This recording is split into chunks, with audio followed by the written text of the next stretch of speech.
Fourth ఎస్టేట్గా చెప్పుకుంటున్నాం.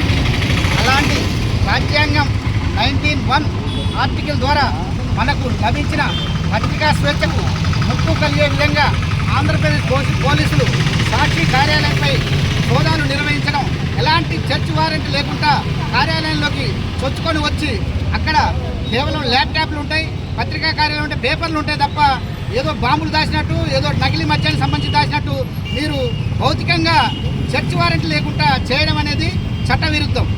అలాగే ఒక నెపోలియన్ అంత మహా రాజు కూడా ఒక పత్రికకు భయపడతావా, 1,00,000 మంది సైనికులకు భయపడతావంటే ఒక పత్రికకే ఆయన భయపడ్డ సంఘటనలు ఉన్నాయి.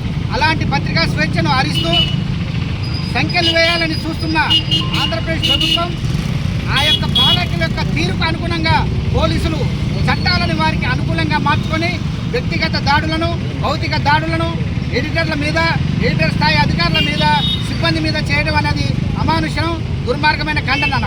ఎన్నోసార్లు ఈ విధంగా వస్తున్న సంఘటనలు ఉన్నాయి. సాక్షి మీద కక్షగట్టి చేస్తున్న సంఘటనలు ఉన్నాయి. కాబట్టి ఆ కక్షపూరిత వైఖరి మానుకొని చట్టము, న్యాయము, రాజ్యాంగం కల్పించిన వ్యక్తిగత స్వేచ్ఛ ద్వారా వాటిని హరించకుండా మీరు చట్ట ప్రకారం చర్యలు తీసుకోండి.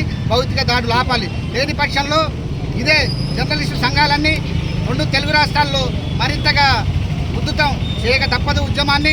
కాబట్టి ఇప్పటికైనా